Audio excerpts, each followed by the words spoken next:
Magandang hapon ng Biyernes mga idol. Andito na naman tayo sa panibagong kwento na hatid ng Dear IFM. Ako si Idol James Reid. At tunghayan natin ang kwento ni Amara.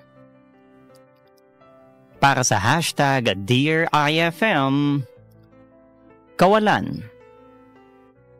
Simulan na natin ang kwento mga idol. Dear IFM, magandang hapon sa inyo idol. Kumusta? Itago nyo na lang ako sa pangalang Amara. 30 anyos at naninirahan sa Novaliches. Sumulat ako para ibahagi sa inyo ang buhay pag-ibig ko, na sana ay makapulutan ito ng aral ng lahat na nakikinig ngayon. Nangyari ang lahat 2 taon na ang nakakaraan. Ilang taon na rin kaming nagsasama ng boyfriend kong si Wendell nung panahon na yon. Masaya naman ang pagsasama namin. Puno ng pagmamahalan at pangarap na parehong gustong tuparin. At nangako kami sa isa't isa na gagawin namin ang mga yon nang magkasama. Ano man ang mangyari.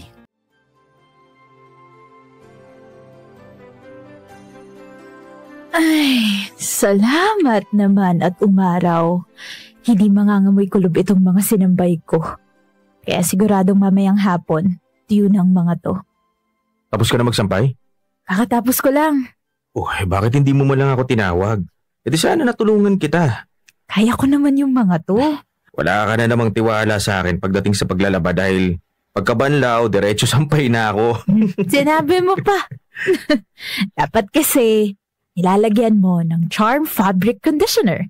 Damit ay may bangong ka-bloom. Oo na. Nga pala, nalinis ko na rin pala yung garahe. Pati yung kotse, nalinisan ko na. Very good ka dyan. Teka, sandali. May napapansin lang ako. Alam mo, kahit mukha kang pagod, ang ganda-ganda mo pa rin. Sus! Nambola ka pa. Wis na pawis ka. Diba, ang sabi ko, huwag magpapatuyo ng pawis. Akin na nga yung towel mo, pupunasan natin yung pawis mo. Wow! Grabe naman, alagang-alaga ako ng misis ko Misis ka dyan. Ayoko lang naman na magkasakit ka. Hirap na. Ayan. Okay na. Ano nga palang gusto mong tanghalian? Ikaw na bahala, mahal. Alam mo naman yung gusto ko palaging ulam Sige. Magluluto na ako. Teka, sandali lang. Dito ka na muna.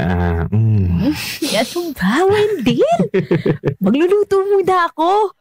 Ayan malapit na mag-6, hindi pa ako makapagsain. Hindi pa naman ako nagugutom. Tara, mupo muna tayo dito. Halika na. Sige na nga. Alam ko namang hindi mo ako titigilan Buong araw kasi akong hindi nakapaglambing sa'yo. Kaya babawi man lang ako. Mamaya ka na magluto. Magpahinga na muna tayo. Okay, fine. Sige. Mahal, sa tingin mo ba, kaya nating bayaran tong bahay? Ano ka ba? Ang mahal ng uupa Kaya natin yan. At saka, rent-to-own naman yung kinuha natin Hindi rin magtatagal, magiging atin din to. Alam na ba ng mga magulang mo na nagsasama na tayong dalawa kahit hindi pa tayo kasal? Hindi pa, pero magsasabi rin ako. Huwag kang maglala. Hindi naman sila tutol sa'yo At saka ikaw pa. Ikaw kaya ang pinakamabait at pinakamalambing na naging girlfriend ko. Talaga? Baka naman hanggang ngayon lang yan tapos kinabukasan. Iba na yung gusto mo. Ikaw naman Bakit sa tingin mo ba magagawa ko yun sa'yo? Hindi naman. Siguro. Biro lang. Siyempre, alam ko namang loyal ka sa akin Kahit ilang buwan pa lang tayong dalawa, malaki na ang tiwala ko sa'yo. Hayaan mo. Hindi ko sasayangin yung pagtitiwala yung binigay mo sa akin. Alam mo naman na mahal kita Ikaw lang ang gusto kong makasama. ikaw lang gusto kong maging asawa. Lalong-lalo na, ina na magiging mga anak ko. Dapat lang. Pero mahal, di ka ba talaga nagdadalawang isip sa desisyon nating to? Yung magsasama na tayo sa iisang bahay. Siyempre, di natin maiiwasan yung magkaroon agad ng anak. Alam mo, kahit kailan, hindi ako nagdalawang isip na makasama ka. Saka yun nga yung gusto ko, diba? Bumuo tayo ng pamilya. Eh kung magkakaroon tayo ng anak, paano pa tayo magpapakasal? Eh diba syempre lahat ng inipon at kinita natin, mapupunta na sa bata. Ako nang bahala dyan. Magtiwala ka lang sa akin. Akong bahala sa'yo. Basta ang gusto kong gawin mo ngayon, mag-enjoy ka. Mag-enjoy ka kasama ako. Ayoko ma-pressure ka sa kung ano man ang plano natin sa buhay. Ayoko rin ma-stress ka. Gagawin ko ang lahat para mabigyan ka ng magandang buhay tulad ng pinangako ko sa'yo. Huwag kang mag-alala, mahal. Sa lahat naman ng bagay, suportado kita. Andito lang ako parate para sa'yo. Tutulungan kita kasi ayokong maging pabigat sa'yo. Oh, ano ba? Alam mo, kahit kailan, hindi ka naging pabigat sa akin. Ikaw na ngayon ang buhay ko. Ikaw na nagpapasaya sa akin at ayokong mawala ka sa akin. Kaya dapat aalagaan talaga kita ng mabuti. Mamahalin na sobra. Payakap na ako. Ikaw talaga, oh. Thank you, mahal. Sa lahat-lahat. Palagi mo sa akin pinapatunayan na hindi ako nagkamali na ikaw yung pinili ko. At gagawin ko yung makakaya ko para lang maging best girlfriend para sa'yo. Oh, teka lang. Bakit girlfriend lang? Siyempre, asawa na rin. Yan. Hindi kita iiwan. Pangako ko yan sa'yo. Kasi, mahal na mahal kita. Yun ang hindi magbabago. Mahal na mahal din kita. Idol, wala na akong mahihiling pang iba sa buhay ng mga panahon na yon.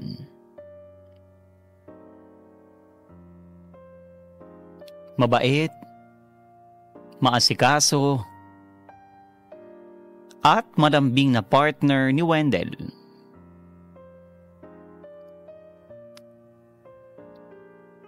Hindi pa man kami kinakasal,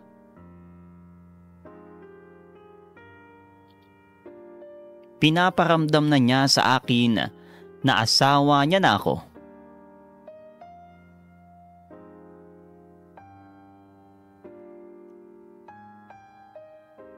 Wala siyang nilihim na kahit ano sa akin.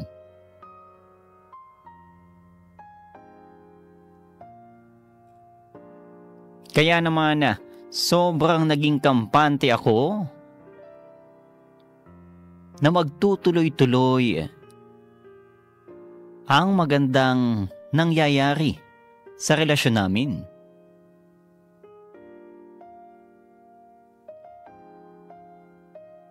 Hanggang sa isang araw,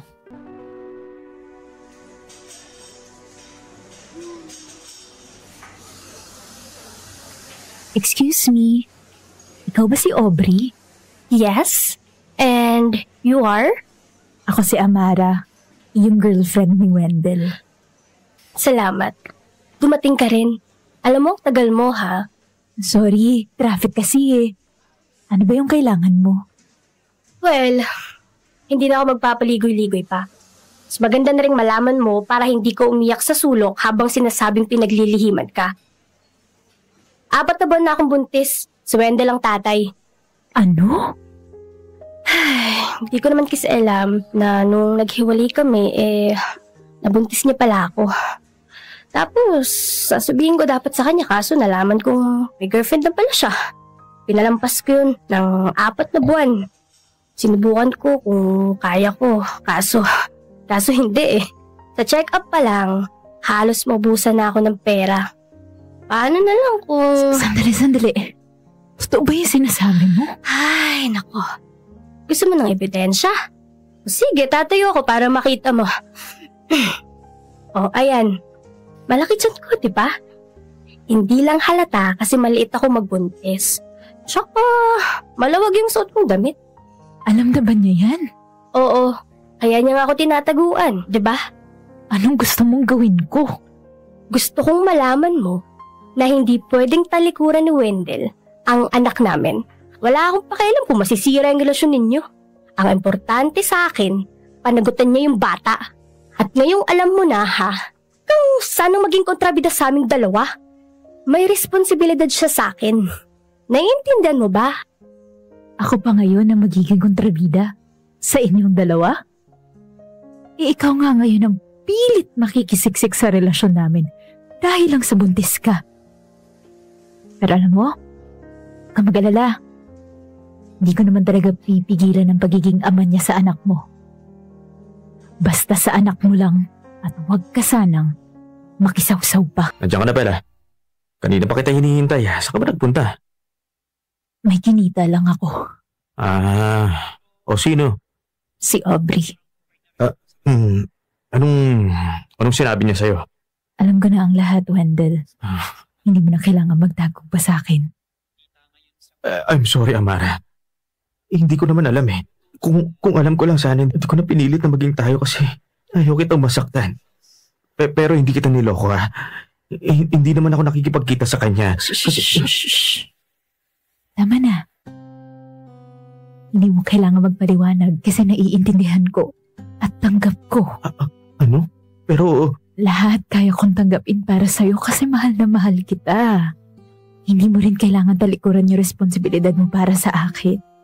Tutulungan kitang harapin yun. Hindi ito magiging dahilan ng paghihiwalay natin. Maraming salamat, Amara. Kahit may anak na ako sa iba, hindi magbabagong nararamdaman ko para sa'yo. Tandaan mo na ikaw pa rin ang mahal ko at gusto kong makasama. Alam ko. Kaya baliwala sa akin yung sasabihin ng iba. Kasi ang mahalaga lang naman sa akin, yung tayo. Ikaw. Ganyan kita kamahal, Wendell. Handa akong gawin ang lahat para sa'yo. Idol, alam kong isang malaking katangahan ang ginawa kong yun.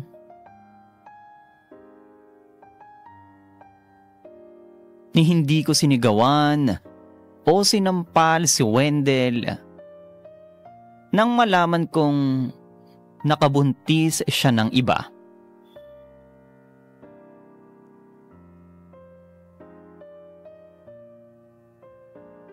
Siguro, ako kasi yung tipo ng taong ayaw ng confrontation. Ayokong nakikipag-away at nagagalit.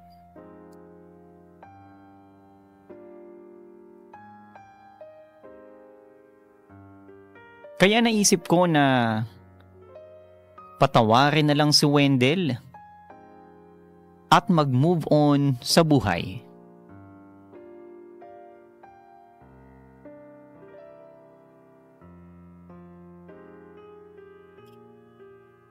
Pinili kong suportahan si Wendell sa sitwasyon na meron siya.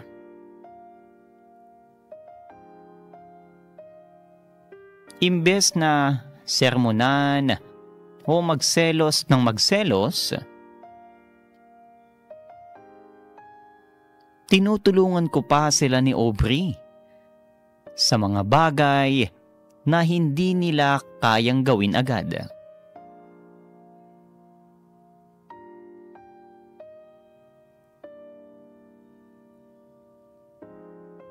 Tulad ng ako minsan ang bibili ng mga gamot na kailangan niya.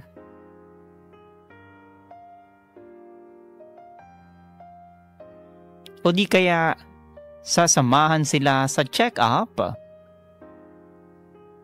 para nakikita ko rin mismo ang kalagayan ng magiging anak ng kinakasama ko. Alam mo, dapat hindi ka na sumama sa klinik eh. Wala naman kaming gagawin na masama ni Aubrey. Check up lang naman yun eh. Mahal, hindi naman yun yung dahilan ko kung bakit sumama ako sa inyo. Siyempre, gusto kong makita kung anong kalagayan ng bata, diba? Pwede mo naman akong tanungin. Ano ba? Teka, sandali nga. Alam ko, Ere, pinagdududahan mo ako, no? Hindi. Mahal, hindi naman sa ganun. Alam mong nagtitiwala ako sa'yo, naman diba? Pala eh. Edi huwag mo na ulitin yun. Sinasadya mo lang saktan yung sarili mo. O sige, next time. Hindi na kita papakailaman sa mga gagawin mo. Okay, sige. Sorry. Sorry kung sumama yung loob mo doon sa sinabi ko. Amara, ayoko lang kasing makita ka na nahihirapan. Lalo na sa sitwasyon natin. At ayoko makitang nag-iiringan kayo ni Aubrey. Kinakausap ko naman siya sa mga limitasyon naming dalawa eh. Sige, aaminin ko. Natatakot ako eh. Alam mo yun, baka akitin ka niya.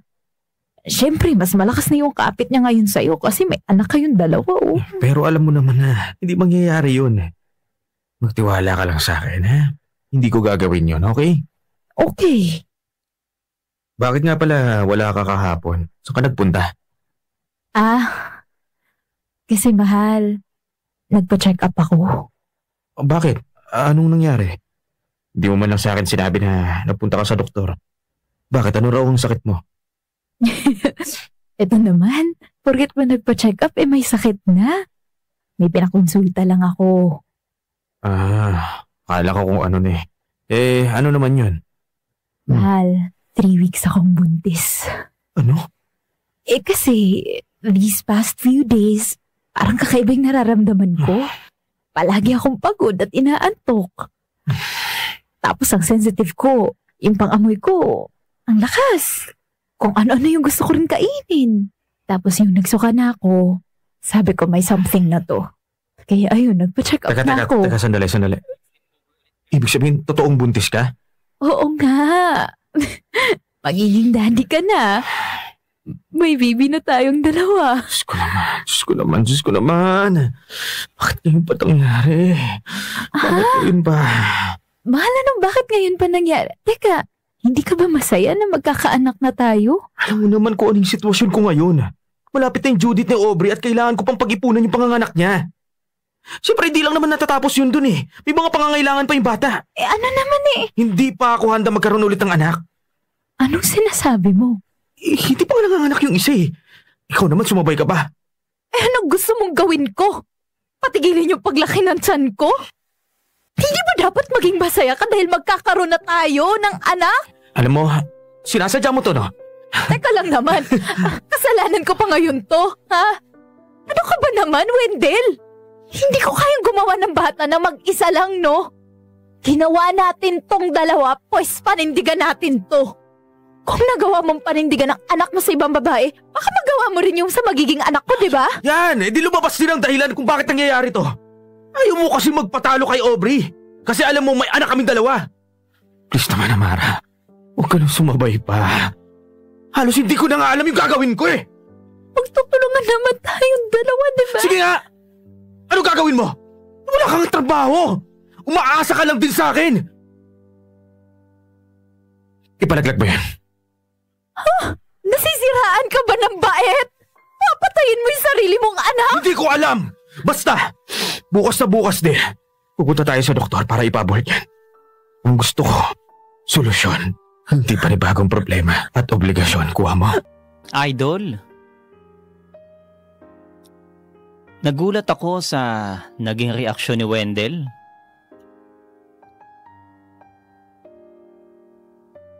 Hindi ako makapaniwala na siya mismo ang may gustong ipalaglag ang anak naming dalawa.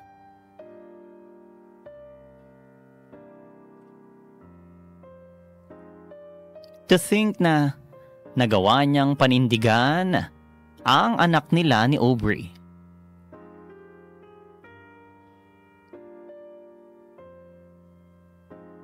Dahil doon, hindi ko naiwasang magalit kay Wendell.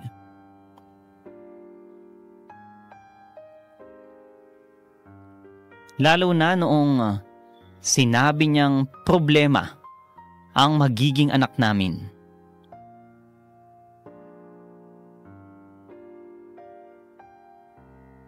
Ako na nga tong niloko. Pero bakit ako ang magsasakripisyo sa huli?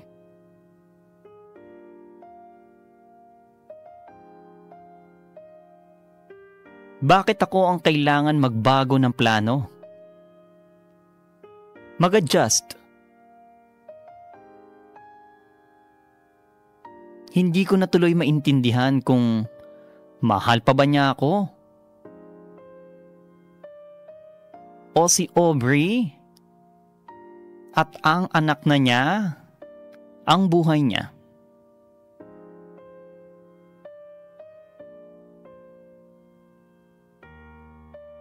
Idol, labag man sa loob ko, ay sinunod ko ang sinabi ni Wendell na ipalaglag ang batang nasa sinapupunan ko.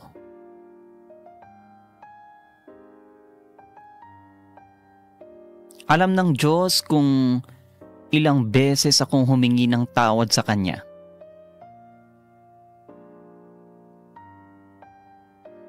Sa totoo lang, hindi ko alam kung paano ako napapayag ni Wendell na gawin ang isa sa pinakamatinding kasalanan sa mundo.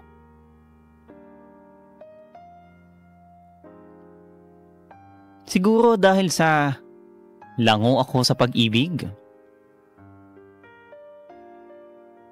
Hindi na ako nakapag-isip ng maayos.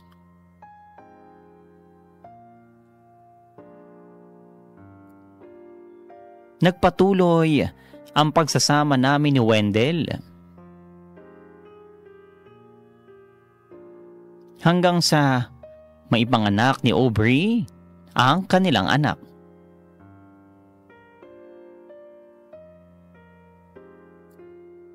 Ilang taon akong nagtiis na nakikihati sa oras ng taong mahal ko.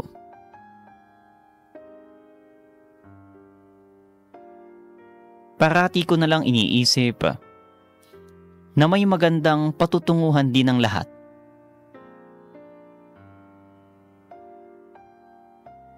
Dahil tulad ng sinasabi nila, lahat ng taong nagmamahal ay kayang magtiis at magsakripisyo. Tignan mo si Wendell, tuwang-tuwa kay Liam. Oo nga eh. Ngayon ko lang siya nakitang ganyan kasaya. So you mean, kahit kailan hindi mo pa siya napapasaya? Napapasaya naman. Pero syempre, iba pa rin yung pakiramdam kapag may bata. Kaya nga hindi ko inisip na ipalaglag yung anak ko eh. Kasi alam ko naman napapanagutan yun ni Wendell. Siya pa! Alam mo ba, nung kami pa, sobrang mahal na mahal niya ako. Lahat ng gusto ko ginagawa niya. Laga? Bakit naghiwalay pa rin kayong dalawa? Kasi dumating ka, kaya nakapaghiwalay siya sa akin. Sayang nga eh. Ang dami nagsasabi na bagay kami dalawa ni Wendell. Well, hanggang ngayon pa rin naman. Lalo na nung nakita na nila yung baby namin. Napagkamalan pa nga kami mag-asawa eh, kaya ayun, sinakyan na lang namin. Anong sinabi mo? Nagkunwaring mag-asawa kayo sa harap ng iba? Ano ko ba naman, Amara? Huwag ka nga maging balat sibuyas. Joke lang yun, no? Para tumigil na sila. Gusto mo ba talagang tumigil o nag-i-enjoy ka naman? Don't tell me nagsiselos ka. Sa bagay, hindi naman kita masisisi. Ex-girlfriend niya ako tapos may anak pa siya sa akin. Kulang na lang magkabalikan kaming dalawa. Hindi magyayari yun. Sigurado ka ba dyan? Oo naman. Kaya lang naman may communication kayong dalawa kasi nabuntis ka niya, diba? Pero kung mapapansin mo, iniwasan ka niya dati. Bakit? Kasi ayaw niyang masaktan ako. Alam mo, dapat nga magpasalamat ka sa akin eh. Dahil ako ang nagsabi sa kanya na panagutan ka. Paano pala kung naging kasing ugali mo ako? Eh di wala ka ngayon, di ba? Eh Aubrey, kung ako sa'yo, huwag mong ituloy yung balak mo. Wala rin namang mangyayari. Sayang lang ang effort mo. Mas mabuti pa kung pag-isipan mo kung papaano ka magiging isang mabuting ina sa anak mo. Hindi yung maging isang mang-aagaw at pilit maninira ng relasyon ng iba. Okay? Napasok lang ako sa loob. Mabuti naman at pumasok ka na. Akala ko doon ka pa matutulog sa tabi ni Aubrey eh. Sabihin mo lang, bibigyan pa kita ng unan at kumot. Bakit mo naman sinabihan ng kung ano-ano si Aubrey? Alam mo kung nagsaselos ka sa kanya, sa akin mo ibunton. Huwag sa kanya. Aba, ako pa ngayon ang lumalabas ng masama? Tinanong mo ba sa babaeng yun kung gaano siya kalandi? Siyempre hindi. Sandali nga, Amara. Ano ba talaga problema mo? Ilang araw ka ng ganyan. Palagi nagtataray. Palagi nagtatanong kung saan ako pupunta. Kung magkasama ba kami ni Aubrey. Bakit? Ngayon nagkaroon ka na ng anak sa kanya, tinanggalan mo na ako ng karapatan dyan sa buhay mo? Baka nakakalimutan mo, Wendell. Girlfriend mo, ako. Live-in partner mo pa nga. Kailan ko naman nakalimutan yan, Aber? Talaga ba? Eh halos lahat ng day off mo, binibigay mo sa kanila eh. Lahat ng pera mo, sila nakikinabang. O teka sandali. Di ba ikaw naman ang nagsabi na panagutan ko yung bata? Dahil yun ang dapat. Pero sana naman, Wendell. Maisip mo naman ako. Ni minsan ba, natanong mo kung kumusta na ako? Kung nagsiselos ba ako? Ha? Kung nasasaktan ba ako sa mga pinagagawa mo? Hindi. Pakiramdam ko nga, wala ka rin pakialam sa akin eh. Lahat na lang binibigay mo sa kanila. Wendell, paano naman ako? Naiintindihan ko naman yung nararamdaman mo. Pero sana naman lawakan mo pa yung pangunawa mo. Hanggang kailan? Hanggang kailan ko gagawin? Kasi Wendell, alam mo, ang sakit na eh. Sa tuwing nakikita ko kayong dalawa, saya-saya nyo. Hawak-hawak niyo pa yung kamay ng anak niyo. Alam mo, iniisip ko, sana ganun din tayo. Andun na oh. Magkakaroon na sana eh. Pero pinigilan mo. Pinigilan mo pero identity ko. Ngayon, Wendell, sabihin mo sa akin, hindi pa ba sapat na bang uunawa yun? Ako naman, Wendell. Ako naman sana yung bigyan ng oras mo. Kasi kailangan din kita eh. I'm sorry. Puro ka na lang sorry eh. Sorry. Puro sorry. Sana panindigan mo naman yung mga salitang yan. Huwag mo sanang hintayin na masagad yung pasensya ko. Pero kapag nangyari yun, pasensyahan na lang din tayo. Idol, kahit punong-puno ng selos at inggit ang puso ko,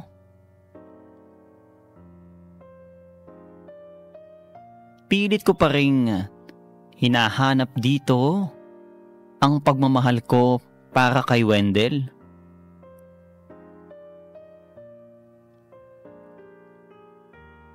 May mga pagkakataon na buong isang linggo siyang nasa kabila.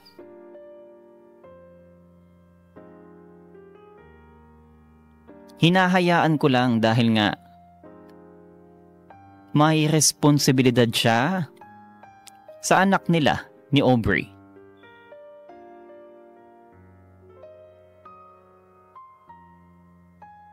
Kahit minsan, ako lang ang nagbabayad ng lahat sa bahay.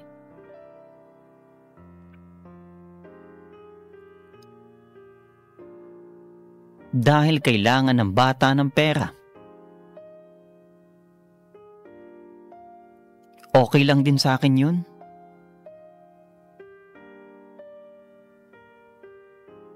Kahit wala na siyang oras para sa akin, okay na okay pa rin.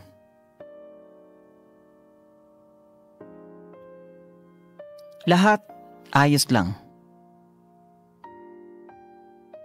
Dahil mahal na mahal ko naman si Wendell. Sigurado ko ba talagang ayos lang na dito kakain si Liam? Oo naman. As long as nakikita kong masaya ka, masaya na rin ako. Tsaka mas maganda na rin to. Para naman makita ng anak mo kung saan ka nakatira. Ako na magluluto. Kaya ikaw na maghain, ha? Magbibihis lang ako sandali. Teka, sandali. Ano yun? Salamat sa lahat, ha? Mahal na mahal mo talaga ako. Mahal. Tinanggap ko noon yung sitwasyon mo. Nagtiis ako ng ilang taon. Ngayon pa ba ako susuko? Ang hiling ko lang naman, yung assurance na akin ka lang talaga. Na ako lang yung nandyan sa puso mo. At higit sa lahat, wala kang gagawin na ikasasama ng loob ko. May sasabihin pala ako sa'yo. Importante. Ano yun? Ano kasi? Alam mo, mamaya na lang, okay? Lagit na rin kasi ako. Quick shower lang, tapos magdi-dinner na tayo. And after that, sabihin mo sa akin yung dapat mong sabihin. Pero... Sige na, maghahain ka na. Mabilis lang ako. Ayan, hindi na ako amoy ulam.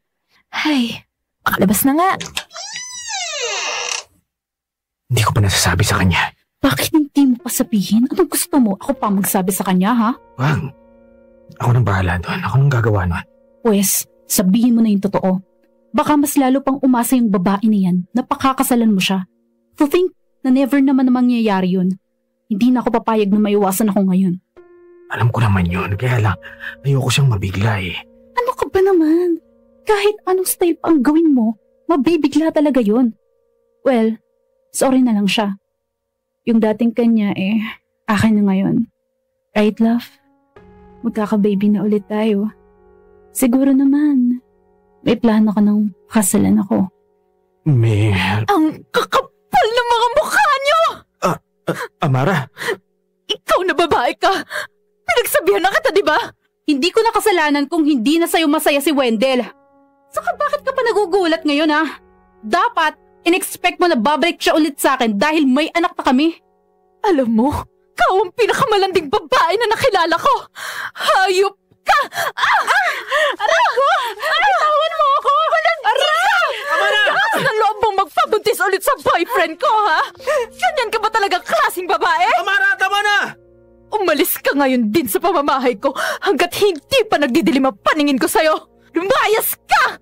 Layas!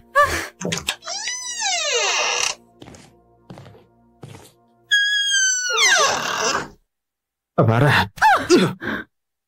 Paano mo nagawa sa akin to, ha? Paano? I'm sorry. Sorry? Puro ka na lang sorry, Wendell! Inintindi ko lahat ng pagkukulang mo sa akin.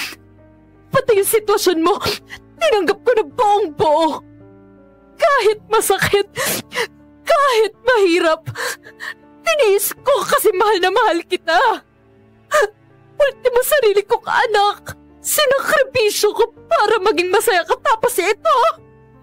Ito yung igaganti mo sa akin, ha? Sandali! Hindi ko naman hinihiling sa'yo na tanggapin mo yung sitwasyon ko, ha? Ikaw nagsabi sa akin na okay lang sa'yo. Kaya huwag mo sa akin isusumbat yung mga bagay na yan dahil ginusto mo rin yan. Ginawa ko yun dahil yun ang sinasabi ng puso ko. Kahit ilang beses kumukontra ang isip ko na tama na, hindi ko pinakinggan. Pinagkatiwalaan ko ang lahat ng sinabi mo. Kahit gusto ko nang bumitaw. Naghahanap pa rin ako ng rason para manatili pa. Hindi pinigay ko sa'yo pati puso't kaluluwa ko. Sige nga, sabihin mo sa akin, kulang pa ba? Ha? Kulang pa ba ang lahat ng yun? Hindi ko sinadya ang lahat ng nangyari. Basta nangyari na lang eh. Nagising na lang ako na siya na ulit ang mahal ko. Mahal? Alam mo ba talaga kung anong ibig sabihin ng salitang yan? O baka naman naghahanap ka lang na mapaglalabasan ng init ng katawan at nandyan siya na nilalandi ka. Kakapal ng mga mukha niyo. Lalong-lalo ka na. Tumating lang siya eh. Nagbago ng lahat sa atin. Na ikaw yung lalaking minahal ko noon. Pandal hindi na kita kilala. Idol. Tuluyan ng nadurog ang iniingatan kong puso dahil sa mga nalaman ko kina Aubrey at Wendell.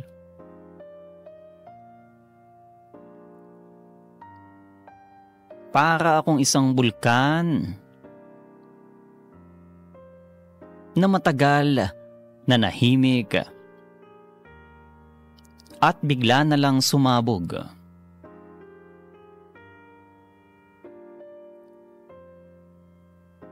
Lahat ng pangarap ko para sa buhay naming dalawa ay parang bula na bigla na lang naglaho.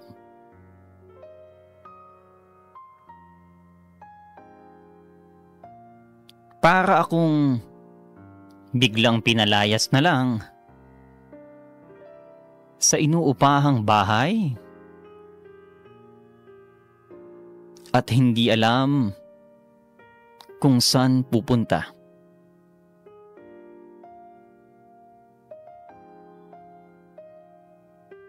Kung alam ko lang na magiging ganito ang kapalit ng pagtitiis at pagsasakripisyo ko,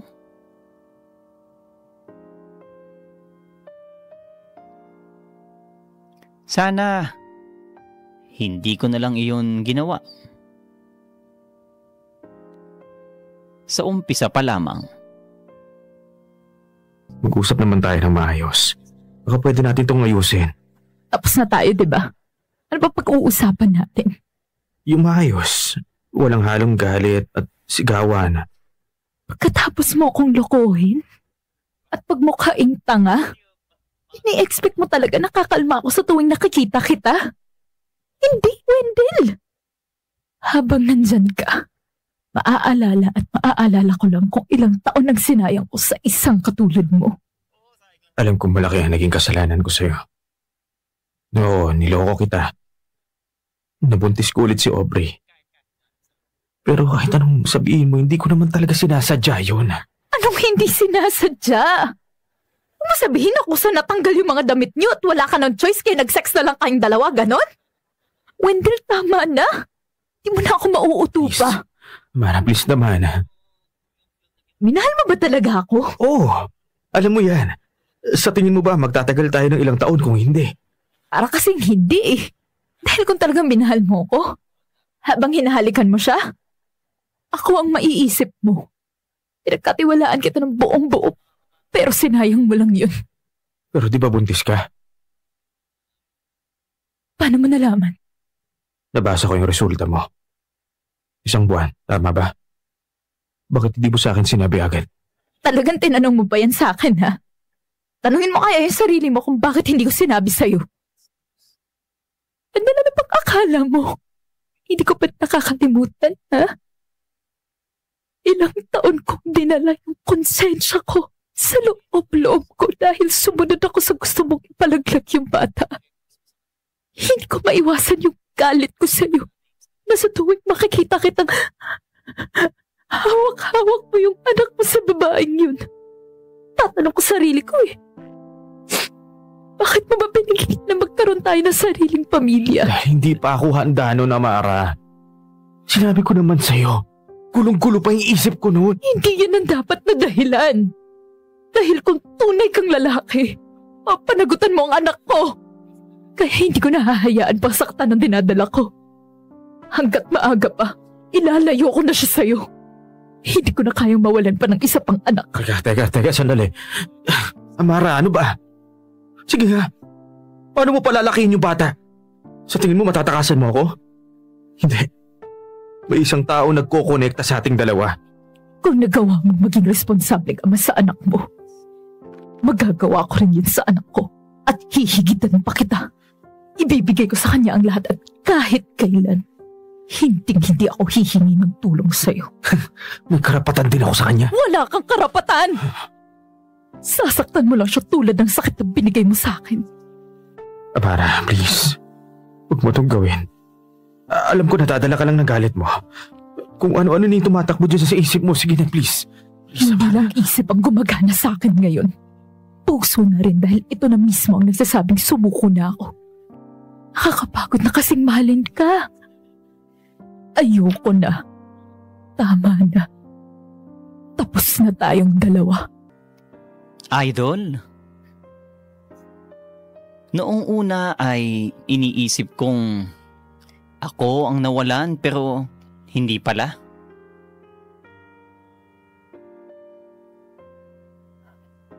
Si Wendell ang nawalan dahil umalis ako sa buhay niya.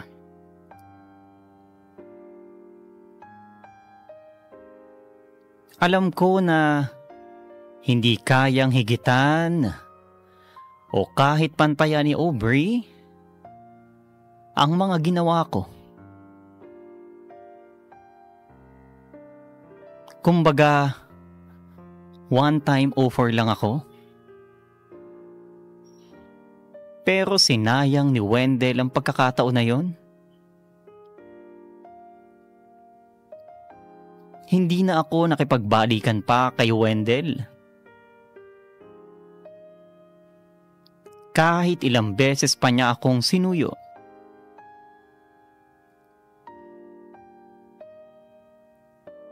Paulit-ulit niyang sinasabi na ako raw ang mahal niya.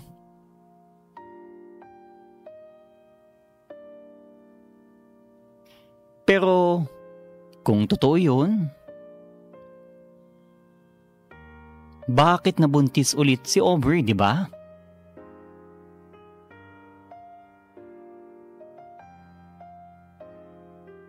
Kung talagang mahal niya ako, hindi niya uulitin ang pagkakamaling nagawa niya noon.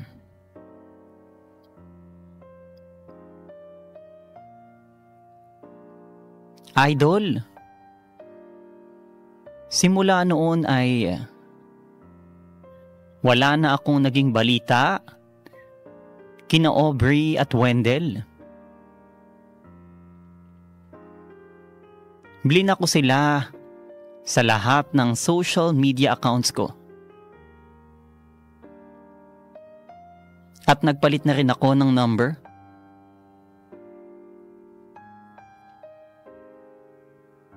Nagsimula ako ng bagong buhay.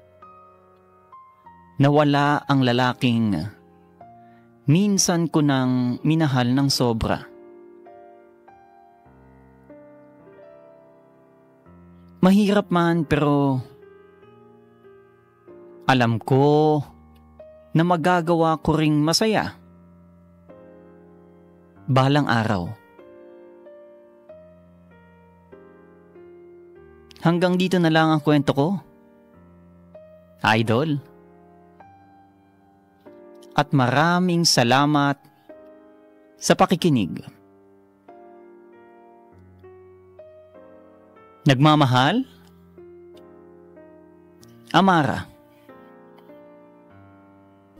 The Amara Story. Jasper Buslon bilang Amara at Rendell Castro bilang Wendell. Sound technician and drama editor, Martin D. Sa panulat ni Arlene Bellarmino. Directed by Rendell Castro. FM drama has never sounded better. Dear IFM.